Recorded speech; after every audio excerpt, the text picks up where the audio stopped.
ദാ.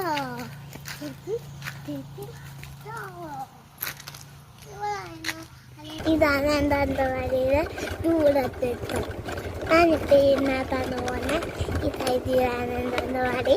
ഞാനിവിടെ പോവാണ്. ഇവിടുത്തെ എൻ്റെ പത്തുമ്പി എന്താ അവിടെ ഇരുന്ന് ഇവിടാണ് എൻ്റെ പത്തുമ്പി തന്നെ ഇരിക്കുന്നത്.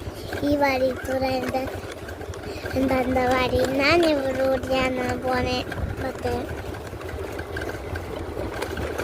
ഞാനിപ്പോൾ ഇവിടെ ഓടിയാണ് പോണേ. എനിക്ക് ഇവിടെ നല്ലോണം പോകാൻ പറ്റും. പക്ഷേ ഞാനിവിടെ ഇട്ടുമല്ല. ഇതാണ് അന്തവാടി. ഈ അന്തവാടി ഇതാണ് എൻ്റെ അന്തവാടിയിലെ സ്ഥലം. ഞാനിവിടാണ് പോണേ. ഞാനിവിടെ കൂടിയാണ് പോണേ. ഇത് ഈ അമ്മാമ്മയുടെ വീടിൻ്റെ ഇവിടെ ഇതെൻ്റെ അന്തവാടി. ഇത് എന്താ